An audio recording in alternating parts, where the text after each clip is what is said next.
All right. This is our session that is based on the document, What is Revolutionary Intercommunalism and Why We Embrace It. As comrades know, there was a recent separation between us and the Revolutionary Intercommunal Black Panther Party from the New African Black Panther Party, based on a struggle against two of the leading members, who refused to submit to criticism. They didn't want to allow internal party democracy to operate, and essentially they liquidated the entire outside membership of the party. So the comrades reconstituted the party as the Revolutionary and Communal Black Panther Party and essentially purged those two members. And with having done that, we want to establish or reestablish the foundational ideology of the party and the principles on which we organize and base our struggle politically, which is revolutionary intercommunalism. So we felt it essential to reestablish and make clear, for everyone what the basis of revolutionary intercommunalism is and why we embrace this line. So that is what we're working with this week, and I want to begin by allowing the comrades to chime in. What do the comrades understand the basis of revolutionary intercommunalism to be? Why is the world in a condition where it is different from what has been in the past, where national liberation struggles are not an answer to the struggle against the conditions that exist now? And why is revolutionary communalism something different and more appropriate to the existing conditions? Can I try? Yes. So I think personally that the theory of revolutionary intercommunalism is important because the old way of waging revolution, the national liberation struggles have proved the situation has just changed. Considering that there are no real nation states anymore in the era of American imperialism. America is an empire. So just because we can escape, just because we can seemingly escape to a different nation, does that mean we're free from the clutches of, capitalist imperialism? So, kind of, is more applicable to our current situation.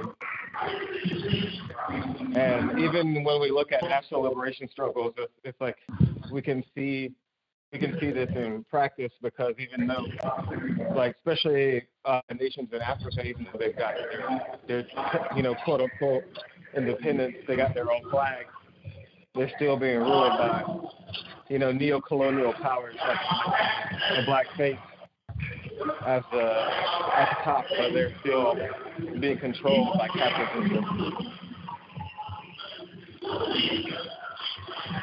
Comrade Rashid? Yes. I think Garlic touched on a really important point. Can you speak a little bit, though, to maybe the people who are going to be listening to this who aren't familiar? Can you speak a little bit about reactionary intercommunalism, or what we understand as globalization, to kind of give some clarity? Very much so. Okay, the structure of the world as it exists under American domination, what we understand as reactionary intercommunalism, is a structure where American dominates everybody. They have pretty much linked the whole world economy. Rashid, yeah. we're getting that feedback again. We're getting that feedback.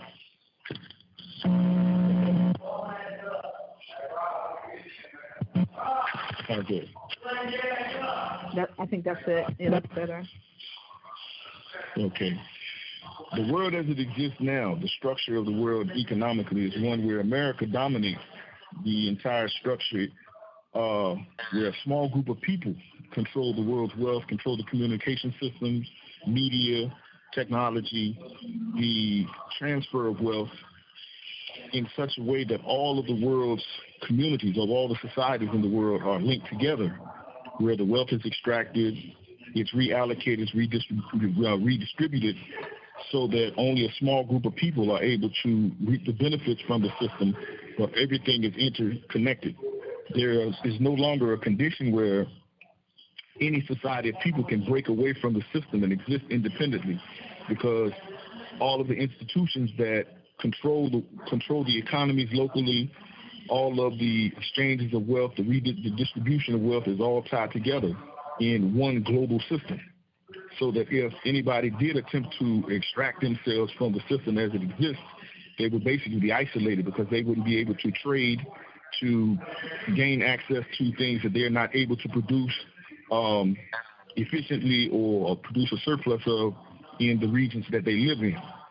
So that it's basically a system where if, say, for example, people who are living in some region in Africa, if they try to fight and separate themselves from being dominated by capitalist systems that extracts their wealth and sends it to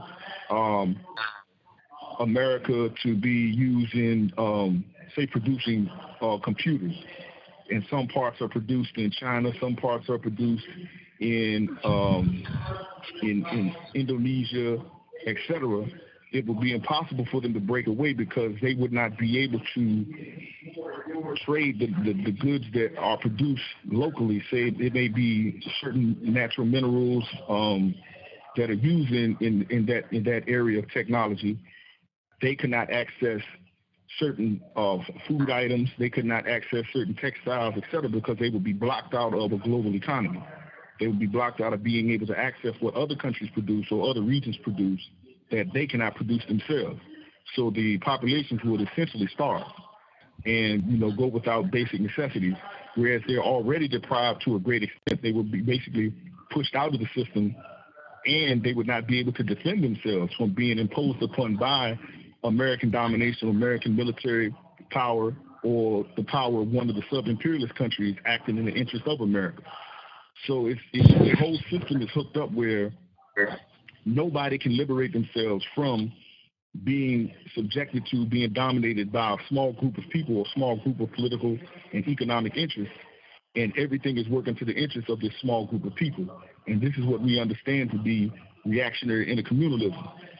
And I think Comrade Shapavu, we had a conversation once where she was describing how by actually working within an institution that relies on communications that are spread out across the world. In India, the corporation may be based in America, but they use people who operate like a call service in India. And she sees how where the corporation may be based in one place, it depends on labor spread out all across the world. And she said it was demonstrated to her how this whole reactionary intercommunalism really operates, that there are no locally based anymore.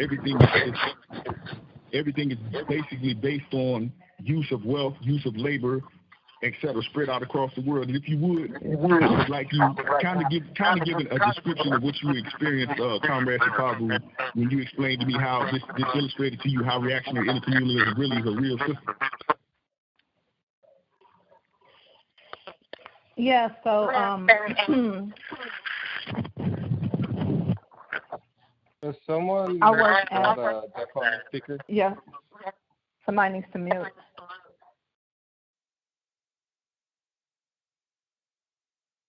So what Rashid was talking about is I work as an insurance agent. That's like how I pay my bills and stuff for the last 10 or so years. In the private sector, in the government sector, that's how I've worked as an insurance specialist or agent or producer, whatever. And my most recent position is with a multinational company that was a tech startup in San Francisco, and then they spread to India. And basically, everyone who works for this company that I work for now works out of their home, and each little piece of the corporation is located somewhere around the world, and we all work together to produce, what our clients need, whether they're certificates of insurance, different binders and things like that. But it really impressed upon me. You have 1 minute remaining. Oh, Susan. It really impressed upon me how this rise of globalization or reactionary intercommunalism is really a real thing. I remember when I first started discussing this with Rashid, and I just couldn't. I was came from a political background that was revolutionary, nationalist, or had some internationalist leanings, and I was really, for subjective reasons, one to that line, and it was really hard for me to let go of that. But working in this new position, I'm seeing reactionary communalism at play within my own life. When I go to work each day and I log onto my computer and my comrades are in India and they're producing one piece of the project, and I've got people, in Mexico who are doing another part of a project I may be working on, and then I've got people in San Francisco and Chicago, and all these things work together. And so, yeah, that was the conversation that we had. Thank you for using GTL. It just really impressed upon me how, it's a real thing. No nations really operate individually anymore. And that was something that was really hard for me to wrap my mind around when Rashid, would first talk to me about this. But it's really true. Like, there's really no way as a nation to just drop out of this, to say, to wage some national struggle for independence and not have to play this game in some way, because America and its sub-imperialist, countries and allies, it's literally a global empire. It's a global empire that everything is connected together, and those countries that aren't hooked up into it some kind of way, they're starved out. So that's what really made it clear to me.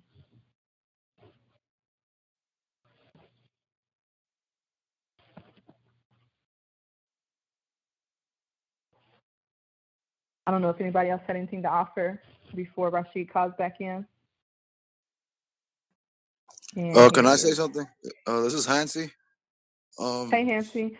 How you doing? Shapal? How you doing, guys? I wanted to say that during my recent stay somewhere out of this country, in the Dominican Republic, I also saw the large proliferation of call centers. And a lot of the people, actually, the tropes and stereotypes of people that work in the call centers, stereotypes are backwards, but I feel like they have, it shows something. I feel like because so it's people that are deported from here, and then they go to those third world countries, and then they offer those services, and it's really like they just pay them like nothing. So when they would see me, and they would see certain comrades that I went with, they would like I didn't go to school, but like I don't even have an associate, but my other comrades, like, they were like they got masters and everything.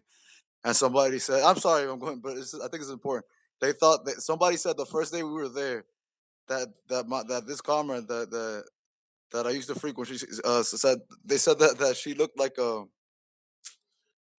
basically like a working class, like, like a hood person. Like, how is she an academic that goes to panels that went to 2 Ivy Leagues? Like, she looks like she's from the hood. She looks like she works in a call center. I thought I should bring that dynamic because the deportation is important with all this. I'm sorry.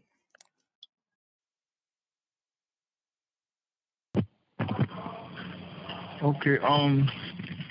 Do other comrades have any examples that kind of tie into showing how existing industries or existing corporations and job systems are globalized, that, different parts of them operate in different countries, in different regions of the world to work together to carry out a certain function?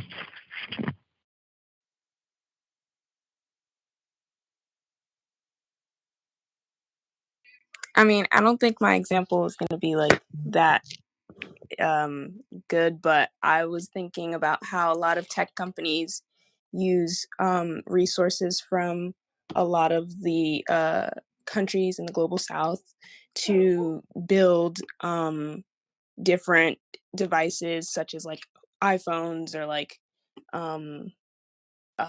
tablets or whatever. And so it's very common for countries like the US and other like European countries to like exploit these countries in order to produce a lot of the things that we use today. Yeah, actually, that's a good illustration because the labor, the assembly may be done in one area.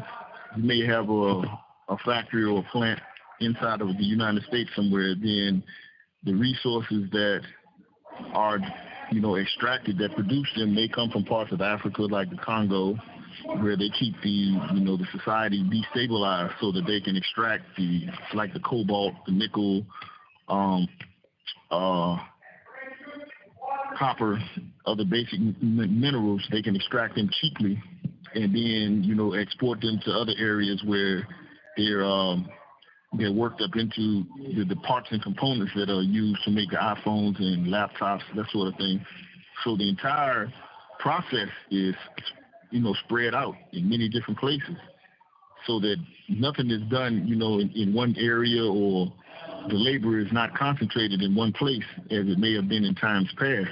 The industries operate, across the entire planet, and then the communication systems that keep them operating are also spread out. So, can you all give me some ideas how this operates to undermine the development of, or undermine the existing, the traditional, I'm not saying existing, but the traditional system of the industrial workers who may have been inside of the United States back, before the 60s.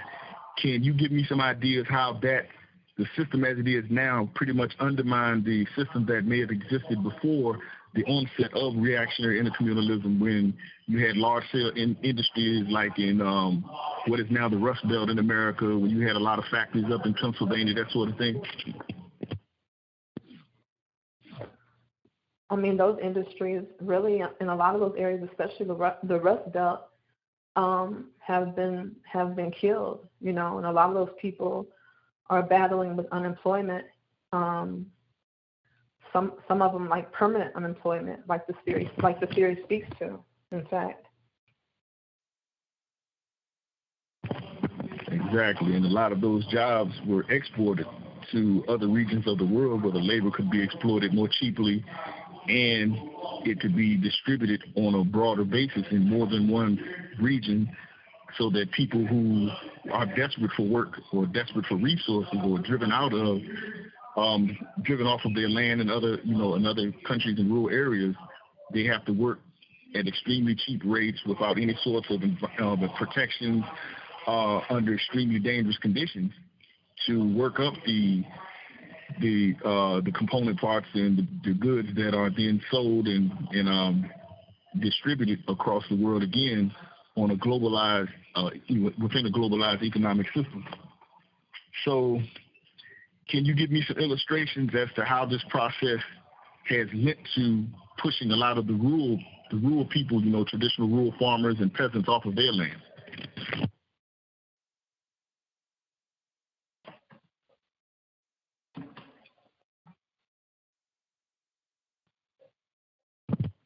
Can you guys hear me? Is that in the context of this country or everywhere in the world?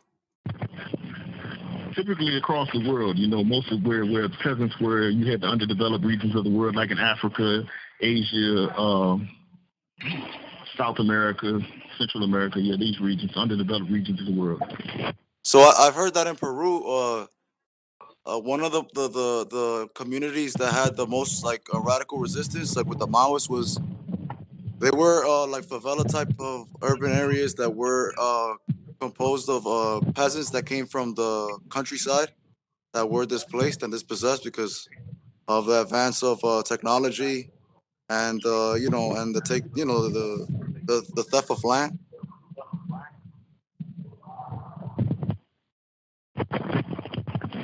That keys right into exactly what we're talking about. Oh, go ahead, Thomas.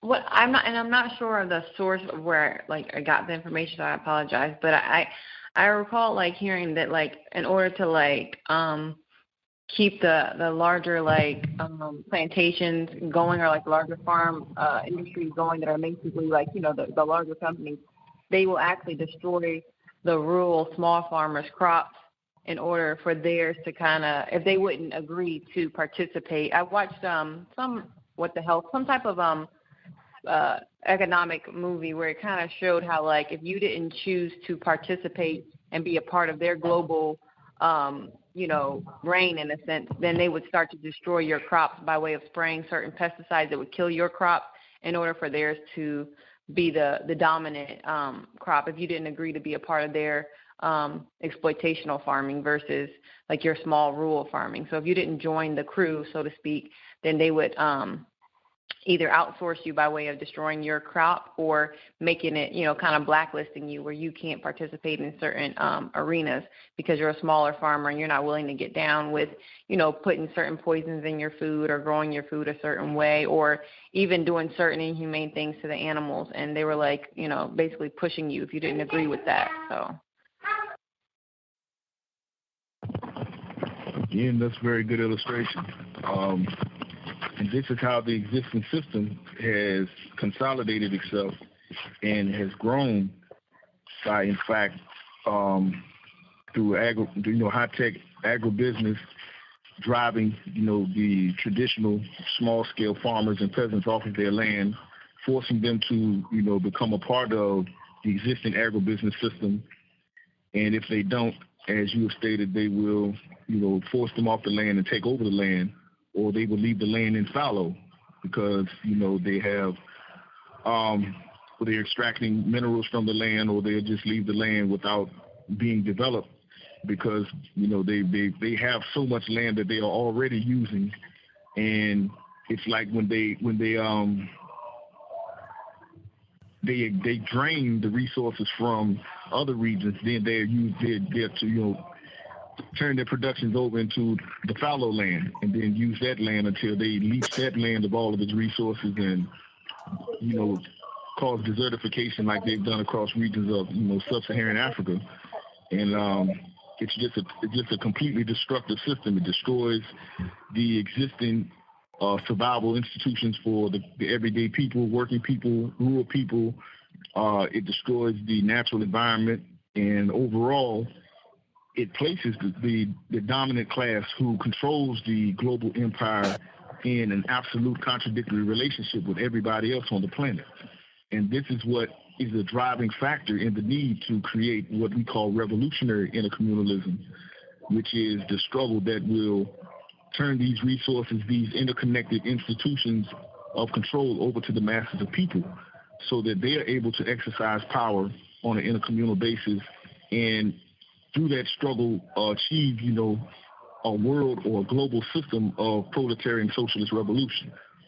So let me ask the comrades, when we speak of intercommunal revolutionary struggle or developing struggle on an intercommunal basis from community to community, do any of you have an idea how this process looks or how this process would work?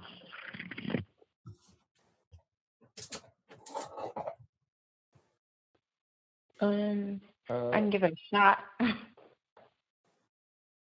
Oh, you can go ahead, comrade, if you. Okay, can you hear me?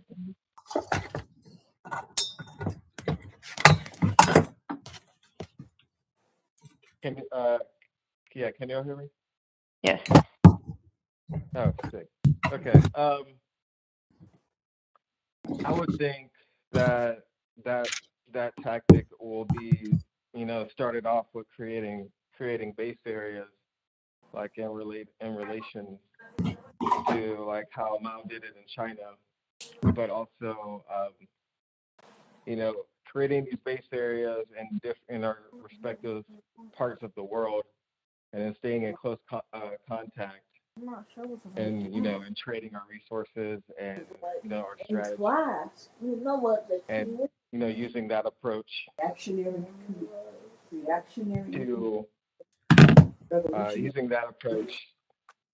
to initiate, you know, revolutionary intercommunalism.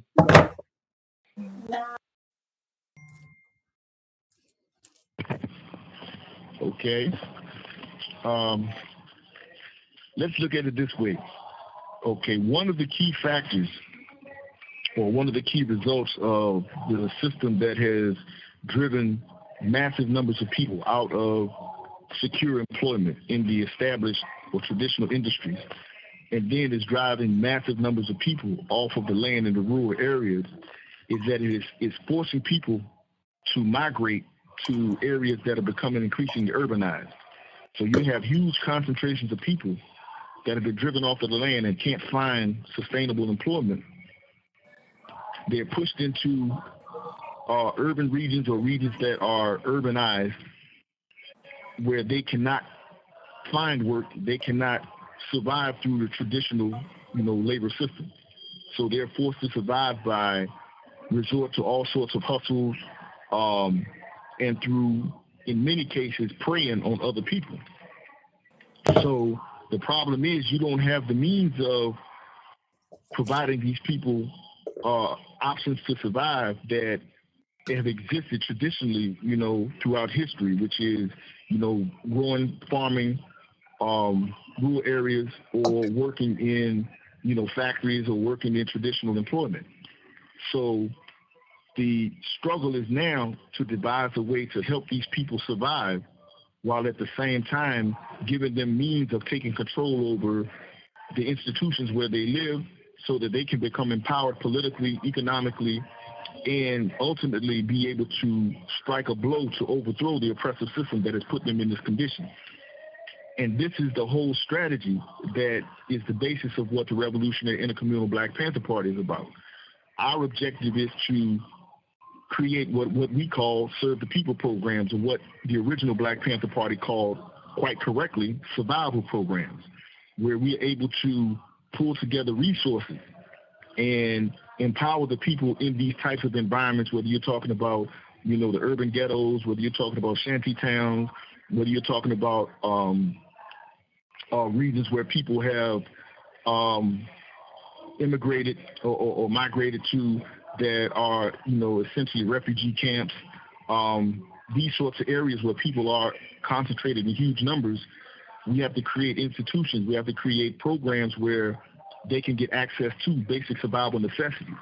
And by doing so, also empower them to create what is called dual power, where they're able to transform these into actual means of survival, economic structures that are sustainable, that they're able to create, that will be able to provide the people in the areas the basic necessities, that will be able to, through the organizations that we lead, develop political power and develop, an entire structure for educating them to understand their place in the oppressive system, why conditions exist as they do, and how to struggle to change the conditioning of the people, both materially and, their understanding of the conditions that they live under.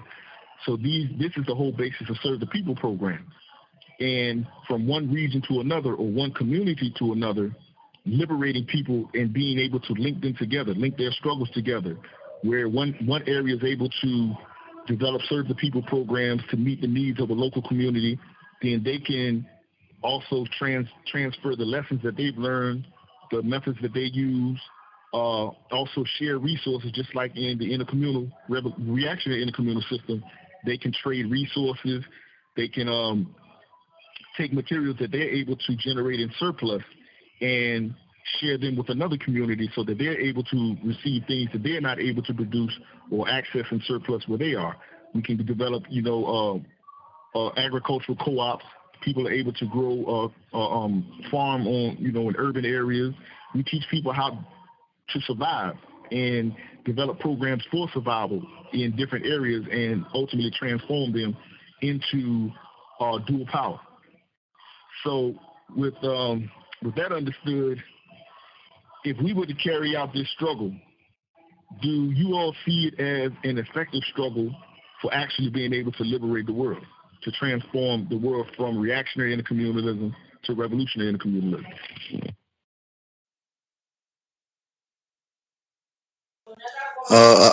I would say yeah. Sorry, my mom was talking. Uh, um, And briefly, just because when you go to like other countries, you see how valid it is and how fruitful it is for each party, for me as a radical going into another country, and them getting my perspective too. We could use the privileges we got over here with technology to then like propagate the struggles over there. Also, we have even though we're working class over here, we accrue more capital in ways that a dollar could sustain itself much longer in other countries. And I feel like we give them a lot of space and a lot of like sustain in that. So I see what you're saying. Yeah. Um, can you guys hear me? Yeah, we hear you. Or is it muted? Hello? We can hear Yeah, we you. can hear you. I can hear you, Thomas. We hear you. So I was agreeing with that. I think that it can be revolutionizing the world by doing something like that. Simply because you're also planting the seed to change the mindset that I think a lot of people right now, we're in a time where if we use it right, it will help us understand how communal. Sorry, my son's. Okay, just go potty. Yes. Yep. I'm sorry. So basically, with doing that, I'm on the phone. Essentially, with doing something like that, I feel that, you can change people's mindset. That's like a huge thing, because right now everybody thinks that the money is like the end all in that. And it's like, if I have a resource and you have a resource, then we can utilize that.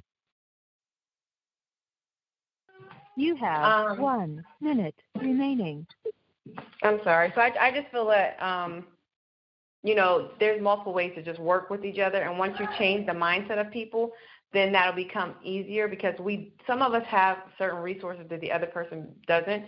And if we share, it does a number of good. And I have a couple people that I know have resources in the Dominican Republic and have farms of their own, and their family has it. And they come over here, and it's like, if you go back over there, like you said you're going to do, then me and you could have a whole system. It'll be cheaper for you to ship food over here.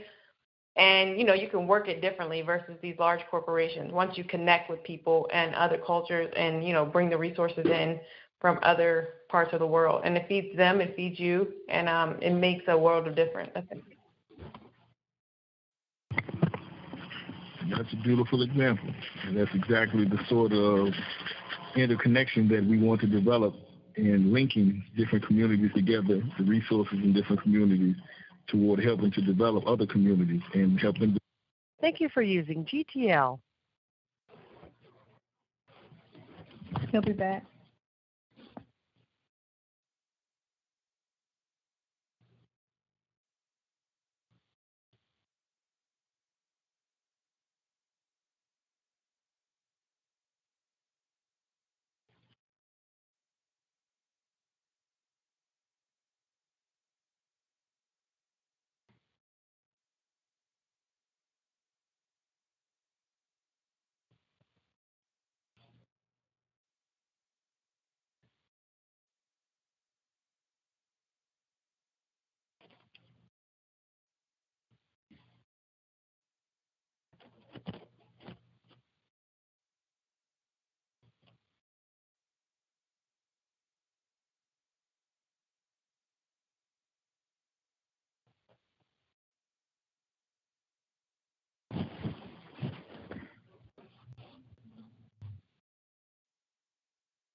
I'll pass it to people. All right, I'll pass it to people.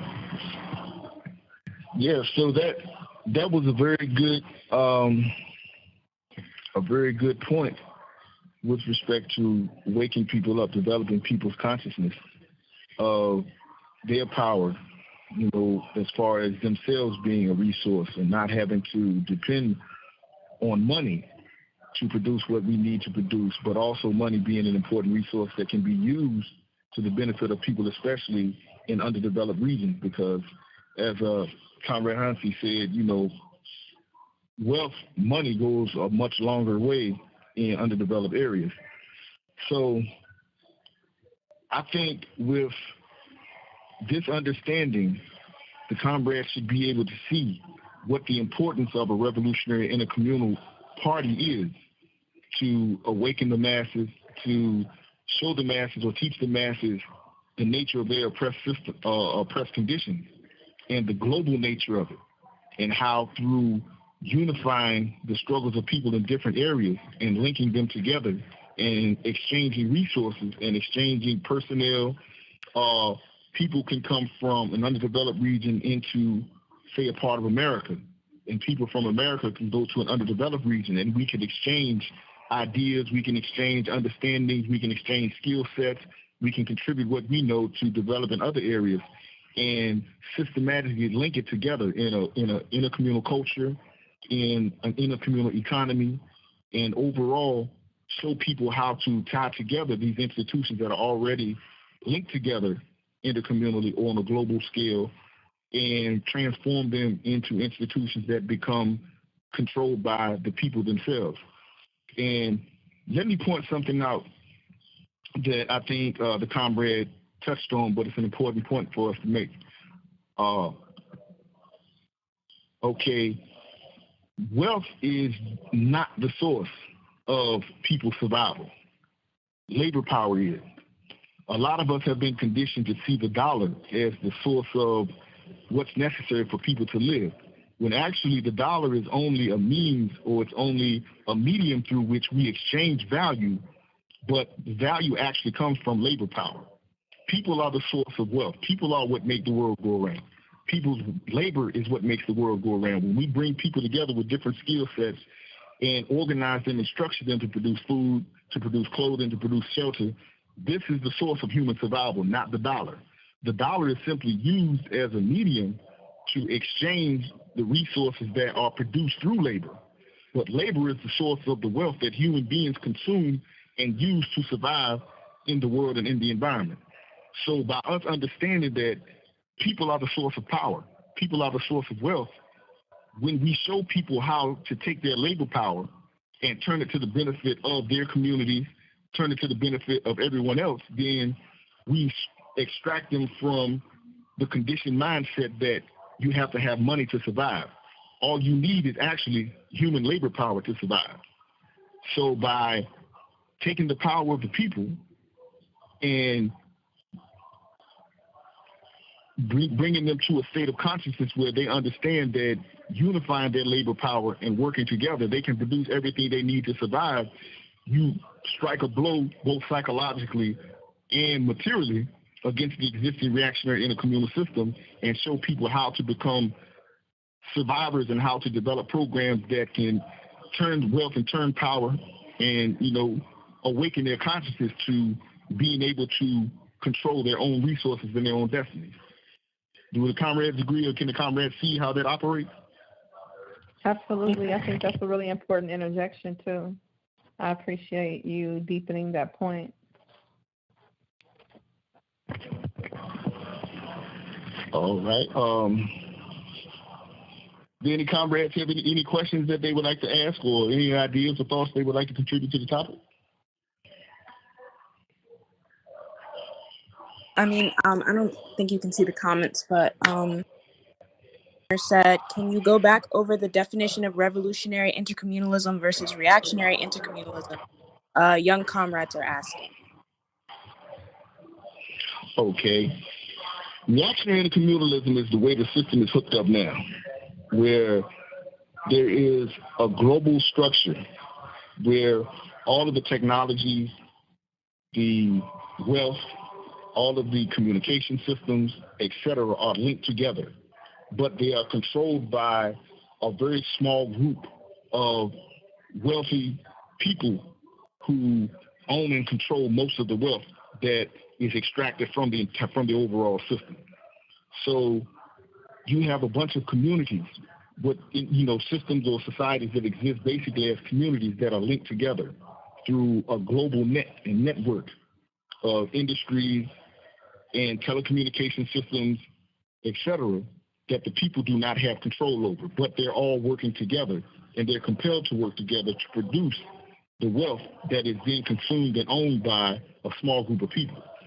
Revolutionary intercommunalism, on the other hand, would be where the masses of people take control of this system, and they turn this system over to their own benefit, whereas we're all linked together now as opposed to how things were hooked up, say, 50 years ago. We're all linked together now where we're all tied together. We can all communicate in the fraction of a second globally.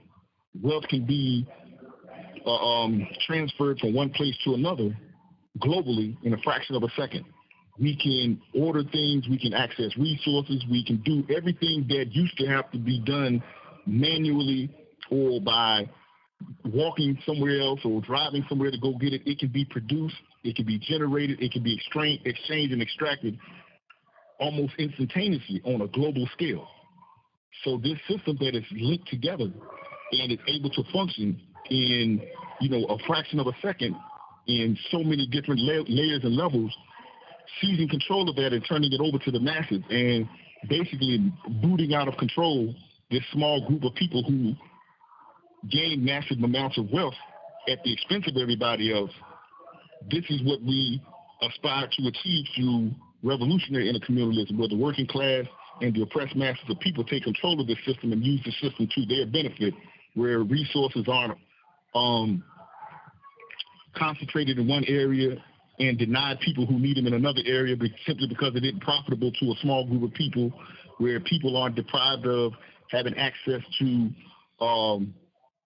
being able to control their communities, being able to control the resources that come into or leave their communities because it doesn't profit a small group of people, where the masses of people basically take control of this system and use it to the benefit of everyone.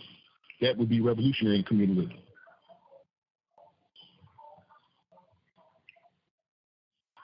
Does that help, comrade?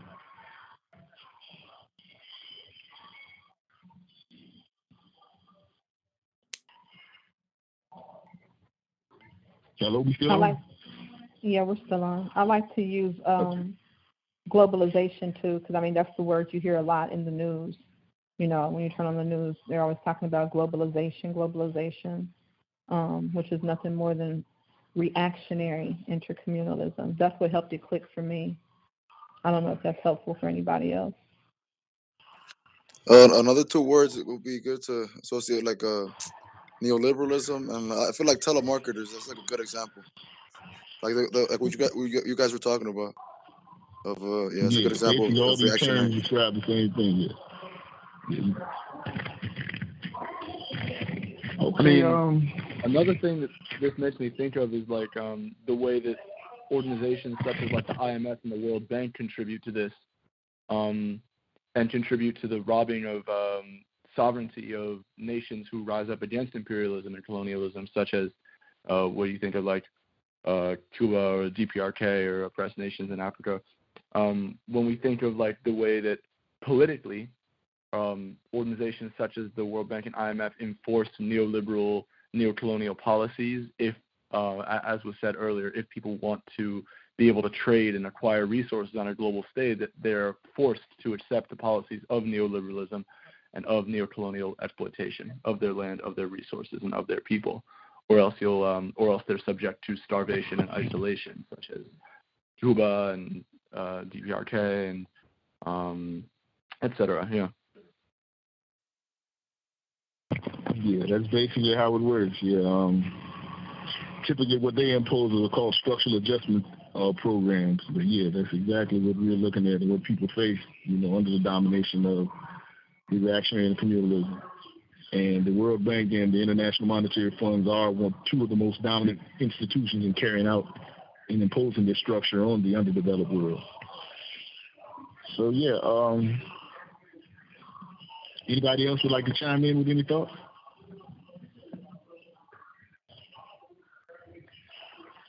Does everyone feel they understand what revolutionary intercommunalism is?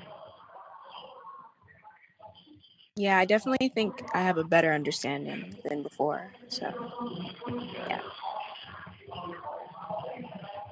Okay, do the comrades see why a revolutionary intercommunal party would be necessary to organize the masses of people to take control of the institutions and resources locally in their communities, coordinate them, from one community to the next, and ultimately be able to overthrow the existing system of reactionary intercommunalism or globalism or neoliberalism as we understand it? Yes. I think it's actually essential to have such a party because right now, as we know, even in terms of the idea of like everybody saying, okay, well, we have Black owned, but they don't understand the full understanding of the intercommunalism aspects of it. So once you've acquired your own business, it seems as if that's only to feed you and your family, and it doesn't really pour back into the community. It becomes very individualistic and very capitalistic, whereas, intercommunalism, from my understanding currently, is where we're making sure that everybody's good, that everybody, in the communities are able to eat, to feed themselves, to work with each other. And I believe it's very possible.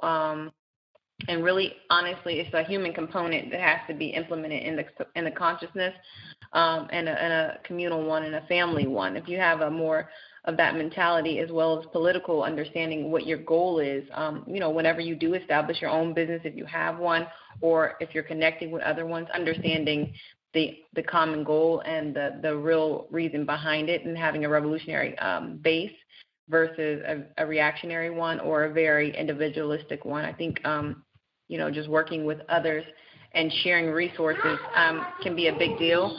I've been kind of doing that little by little as an example, just because I can, experiment with it, because I know that I have, that's one of the things I'm good at, is just kind of I'm very friendly.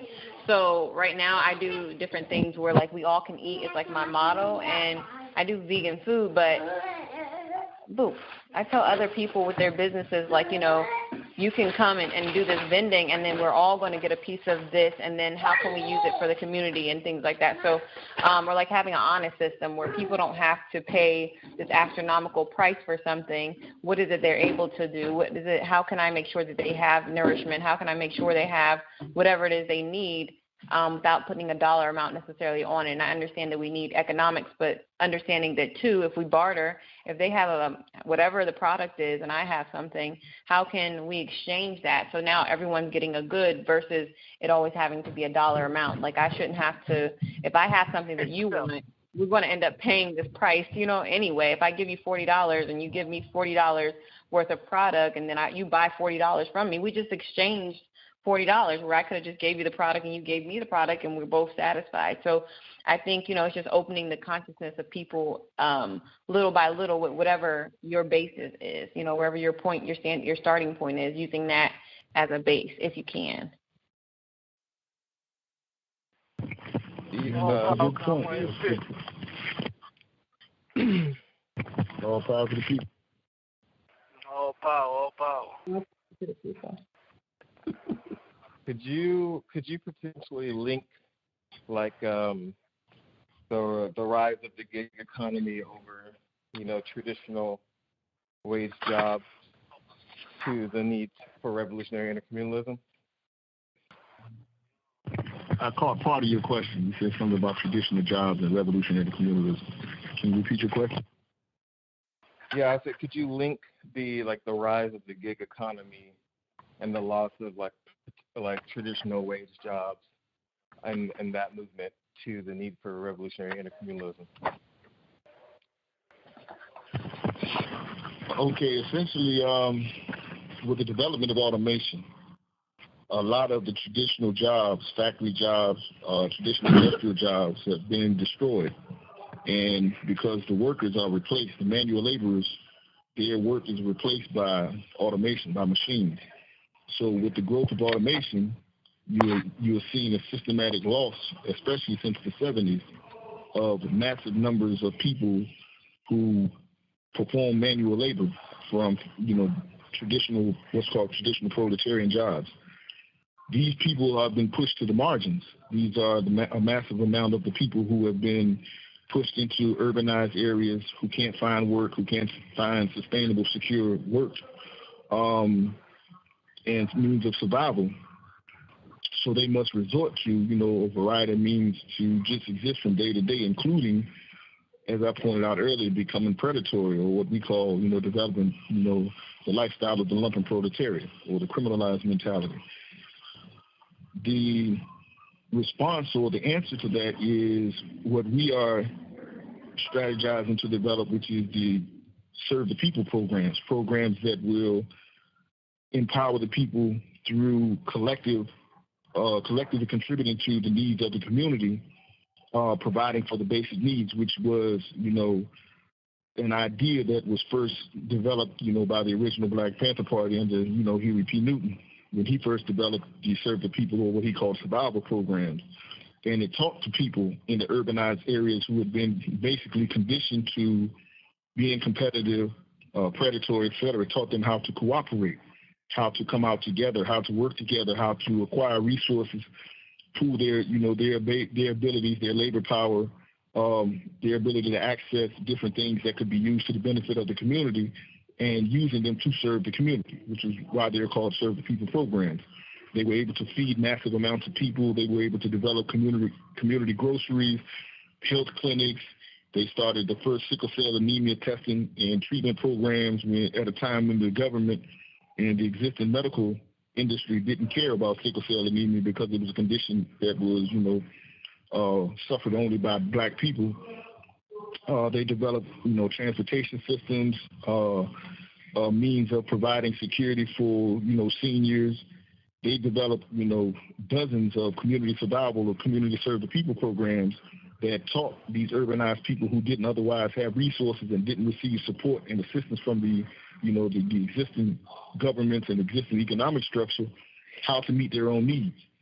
And this is what we want to take to the next level under modern conditions. We need Serve the People programs as much and more, even more, than what was needed back in the 60s and 70s. And we can develop these sorts of programs into actual sustainable economic institutions that will serve as dual power in the communities, where we can extract ourselves from depending on the establishment, the established market, et cetera, to, meet our needs and develop these community survival programs into actual programs that become economic infrastructure in the communities, that through which the people can cooperatively and collectively meet their own needs.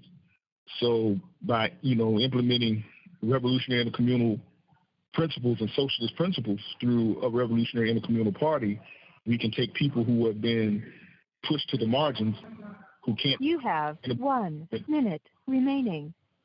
Who can't meet their own needs, how to collectively work together to meet their needs and actually transform these programs into institutions of, economic, political, dual power based in the communities and over which they have total control. Does that answer your question, comrade? Yeah, that answers my question. Okay. All right, with that, I guess we can wrap things up unless comrades have something else they'd like to contribute. All right, with that, we can wrap up, and I appreciate everybody's contribution and participation. All power to the people. All power to the people. All power to the people. We'll see you all next week. All power to the people. I'll see y'all before next week. Bye, y'all. Thank you for using GTL.